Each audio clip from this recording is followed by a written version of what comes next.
ายดีทุกคนมื้อนี้ก็มาพบกับซ่องโมเมพาเที่ยวเนาะมื้อนี้ก็เฮากับจีพากันไปเที่ยวแต่ไปเที่ยวว่าได้บ่ฮู้แต่ว่าให้ทุกคนได้รุ่นแล้วก็หับชมเนาะแล้วก็เฮาไปลุยกันเลยได้มาฮอดได้เนาะจีจุดหมายปลายทางของเฮานี่เนาะเดี๋ยวนี้ก็อยู่วัดภูรามบ้านแดนสวรรค์เนาะของเมืองเซโปนเนาะเดี๋ยวนี้ก็เฮาสิเข้าไปเบิ่งข้างในว่ามันสีงดงามจังไดเพราะว่ามีพระใหญ่อยู่เทิงเนาะเดี๋ยวเฮาไปเบิ่งกันเลยไป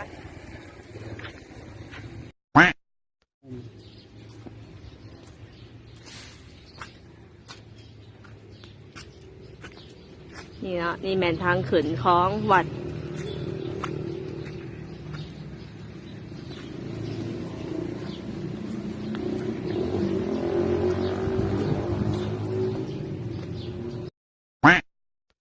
ไปตามเบิ่งออกแม่นวัดก่อนเบิ่งวิวอ่ะวิว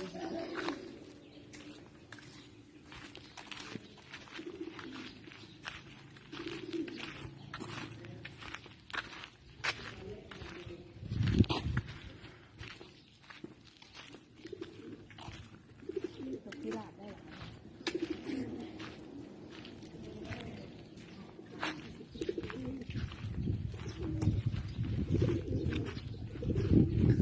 น กเนี่ยนกพีราบหรือนกเทราบที่ลาดหรือที่ลาดอะไรเขาเองอันนี้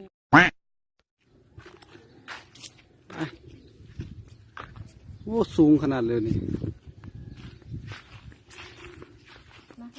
ย่างไปเบิ้งเจ๋เพิ่นพาเที่ยว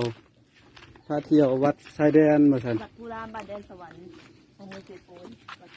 ขึ้นมาสร้างธรรมิตรกะที่ได้เห็นนี่แหละทางขางวัด หน้าตามันก็จะเป็นประมาณนี้แหละก็งามอยู่ตามธรรมชาติแบบวิวสวยสดงดงามมีดีขึ้นมาเทิงนี่แต่ตัวนี้เป็นสร้างธรรมิตรเดี๋ยวเจ้าหน้าที่พาขึ้นไปสร้างที่สองก็ขึ้นเมื่อเจอองค์พระที่ว่าใหญ่ที่สุดในประเทศลาวไปเบิ่งใกล้ๆเลยมั้ยไปตามไป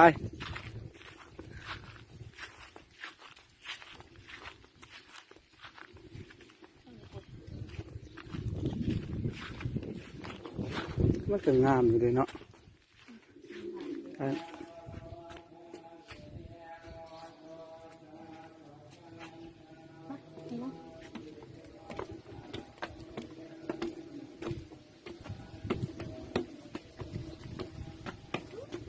ตอนนี้กำลังขึ้นมาซานซองตอนนี้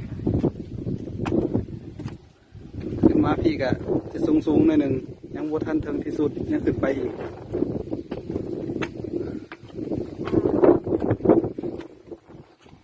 นี่ขึ้นมาฮอดแล้วซานที่สองนั้นต้องพาไปเบิ่งรอบๆข้างก่อนว่ามันเป็นจังใดขึ้นมาเทิงนี่มันงามสำใดตอนนี้จะเป็นข้างนี้ข้างทางนี้กะเป็นทางมอนท่าห้องขึ้นมาทางนี้เป็นทางขึ้นมาจะงามอยู่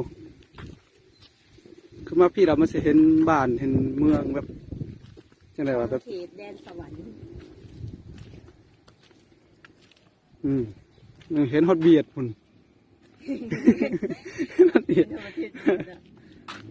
นี่ก็จะเป็นรอบๆข้างเพราะนั้นองค์พระที่ว่าใหญ่ที่สุดนั่นที่พาขึ้นมาเบิงกะอยู่ทางด้านดังก็สิใหญ่ที่สุดของประเทศลาวเลยบ่สนานขึ้นมาฮอดแล้วสิได้เป็นไหว้พระอีกว่า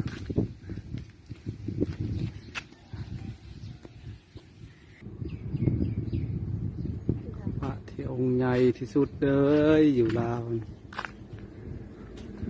ทางนี้ก็สิเป็นทางด้านหลังของพระก็สิประมาณหน้าตาแบบนี้แหละเบิ่งว่าวิวของเขตแดนสวรรค์ไปเบิ่ง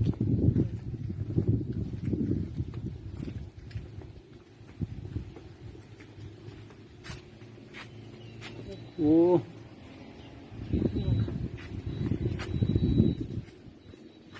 ที่ทัศน์ของทางหลังนี่บานเดียวกันจะเห็นลายมุม